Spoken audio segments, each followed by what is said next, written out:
Bonjour et bienvenue dans cette nouvelle vidéo. La semaine dernière, en vrai c'était il y a 2 semaines, je vous parlais de l'application Randonautica et cette semaine, je vais vous parler d'une figure du monde du paranormal qui a malheureusement connu un destin plus que tragique. Pour ne rien louper des prochaines vidéos, n'oublie pas de t'abonner, d'activer les notifications et on y va.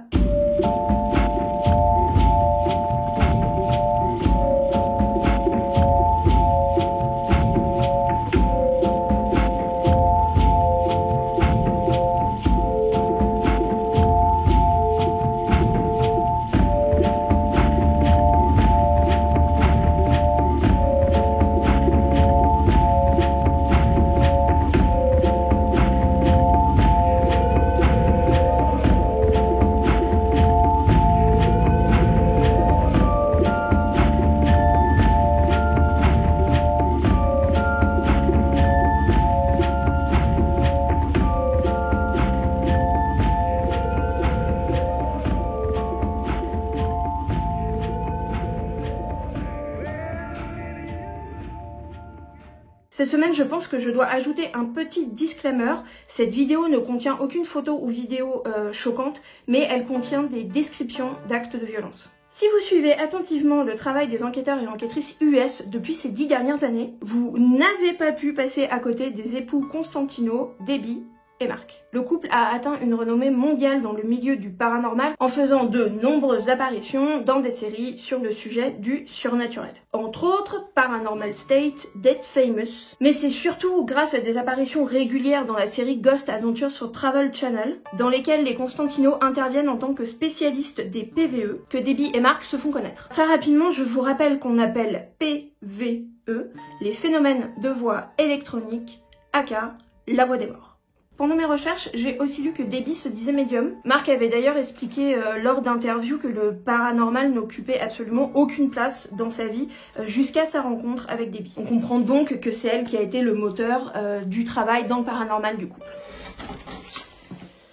Ok, mais comme je vous le disais, ce n'est pas forcément la médiumnité qui a été mise en avant dans le travail des Constantino, puisque à nouveau, leur intervention télévisuelle tournait vraiment autour des PVE. Le couple disait notamment, oui, il est possible, selon notre expérience, de converser en temps réel avec des fantômes. Debbie semblait réellement passionnée par son travail et tout le monde s'accordait à dire qu'elle le faisait très bien. Bon, ça c'est bien sûr en mettant volontairement de côté le travail du couple avec le fameux DR60, dictat star des acteurs et actrices américaines du paranormal.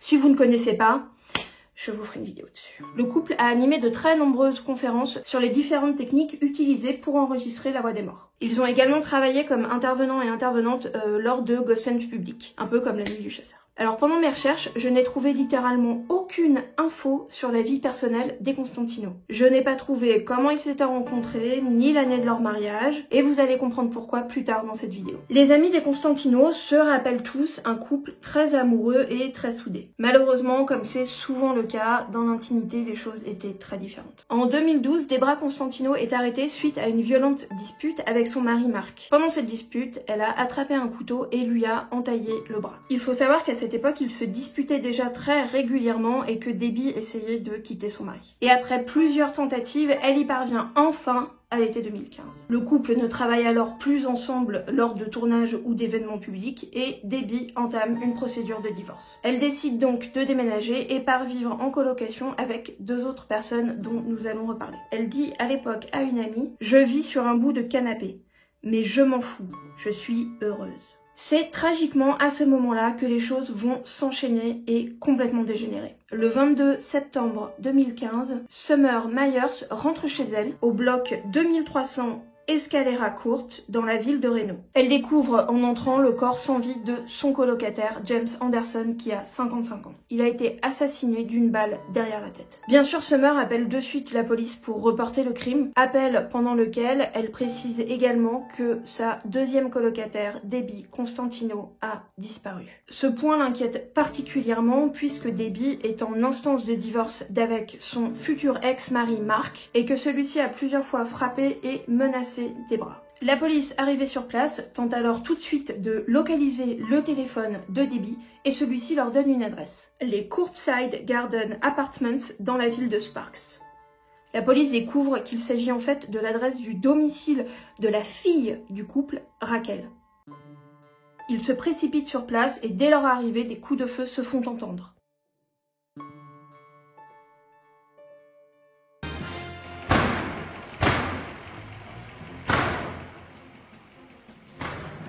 Marc Constantino leur tire dessus à travers la porte de l'appartement dans lequel il retient Debbie en otage. Pendant plusieurs heures, le FBI va tenter de négocier avec Marc qui leur dit « Donnez-moi quelques minutes pour m'éclaircir les idées ou je la tue ». Malheureusement, les négociations ne mèneront à rien. Aux alentours de 13h30, le SWAT pénètre dans l'appartement en enfonçant la porte. Mais vous l'avez deviné, il est trop tard et la police découvre les corps sans vie de Debbie et de Marc. 2 people were killed in a standoff at an apartment building in Sparks following a death investigation in northwest Reno on Tuesday. Local resident Mark Constantino and a woman, whose name was withheld, were found dead inside their daughter's apartment on 1115th Street, near Sparks High School. Details on how exactly they died were not immediately released. Comme James, Debbie a été abattue d'une balle derrière la tête, comme 2 froides exécutions. Assez rapidement, après les meurtres, 2 camps vont se former. Il y a d'un côté celles et ceux qui défendent Marc, prétextant de problèmes conjugaux au sein du couple Constantino, et donc d'une culpabilité partagée. Et de l'autre côté, il y a celles et ceux dont je fais partie, qui pensent que jamais rien ne justifiera la séquestration et le double meurtre. Une information importante.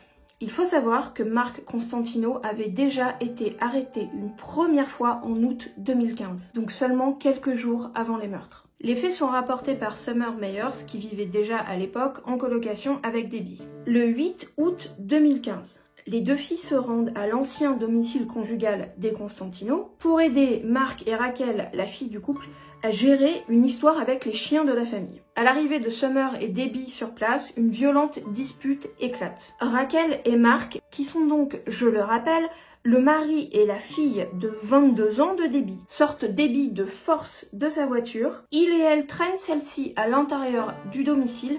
Ils la séquestrent pendant 1 heure, la frappent violemment et iront jusqu'à essayer de l'étrangler. Au bout d'1 heure, Summer arrive à faire intervenir la police et Debbie est libérée. Elle est bien évidemment extrêmement choquée et elle porte plainte immédiatement contre son mari et sa fille. Le tribunal délivre même une ordonnance interdisant à Marc de s'approcher de Debbie. Cette ordonnance est délivrée 1 semaine avant son assassinat. L'affaire malheureusement passera en procès après la mort de Debbie et Marc. Raquel Constantino plaide coupable, ce qui lui permet d'écoper de seulement quelques mois de sursis et l'obligation de suivre un cours de gestion de la colère. La meuf a battu sa mère pendant 1 heure, mère qui a été assassinée 1 mois après.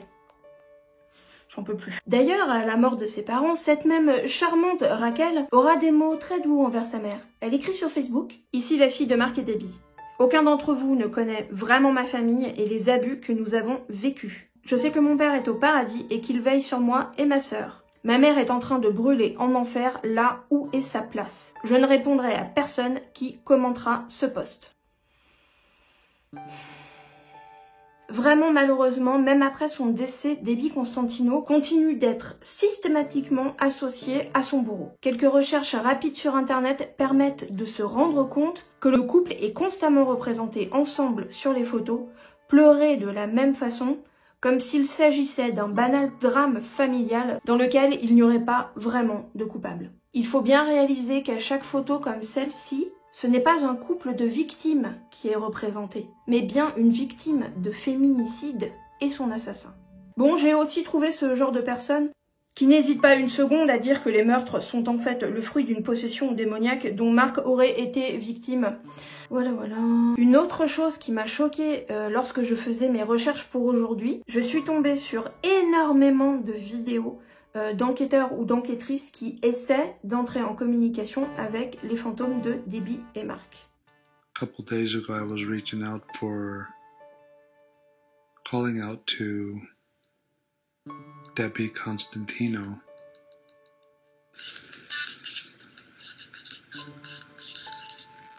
And we've had some requests to do another Debbie Constantino Spirit Box session. So, that's what we're going to do tonight. We're gonna see what she's up to. Stick around. Debbie Constantino, are you in heaven?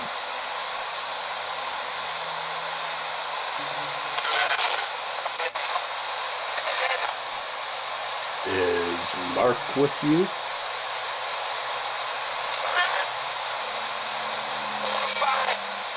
Debbie Constantino, do you like it where you're at?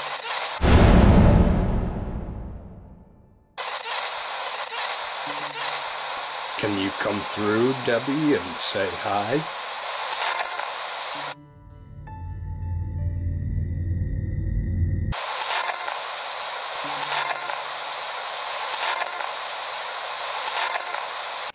Is this it?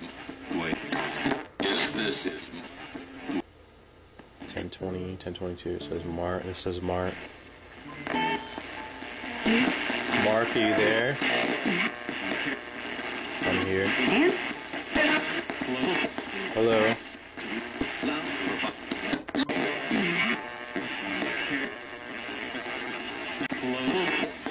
Hello. C'est très gênant et de deux façons différentes. La première, et je le dis très calmement avec beaucoup de patience et de délicatesse, mais pour qui vous vous prenez en fait à utiliser les gens morts comme ça, comme si c'était vos potes, à les appeler là et faire des vidéos que soi-disant vous avez enregistré leur voix, ça va la décence? Ça se passe bien dans vos consciences? La seconde, c'est que j'espère vraiment de tout mon cœur que où qu'elle soit, aujourd'hui, Debbie ne soit plus avec son assassin. Il serait temps d'arrêter de les associer. C'est très triste, mais si aujourd'hui vous tapez le nom de Debbie Constantino sur Google, les seuls liens qui vont sortir ont tous un rapport avec le crime et sa mort. Je dis que c'est triste, non pas parce qu'il ne faut pas parler des circonstances de sa mort, bien au contraire, je pense moi qu'il est capital d'ouvrir les yeux sur les féminicides, et vous trouverez donc en fin de vidéo quelques chiffres sur ce sujet. Mais si je dis que je trouve ça triste, c'est parce que Debbie, comme je vous le disais, était quelqu'une d'extrêmement passionnée par son métier et son travail. Or, ce travail, aujourd'hui, on ne le voit plus. Le paranormal occupait une place centrale dans la vie de Debbie, mais la seule chose qu'Internet retient, c'est sa mort. Je vous invite donc aujourd'hui à vous souvenir de Debbie Constantino et d'elle seule. Voilà, merci à tous et à toutes d'avoir regardé cette vidéo jusqu'au bout, vidéo qui était aujourd'hui un peu triste mais qui me semblait extrêmement importante et qui pour le coup mélangeait un petit peu le paranormal et le true crime. Je vous donne rendez-vous mardi prochain pour une nouvelle vidéo. En attendant, s'il vous plaît, prenez soin des gens que vous aimez, prenez soin de vous et prenez soin de vos fantômes.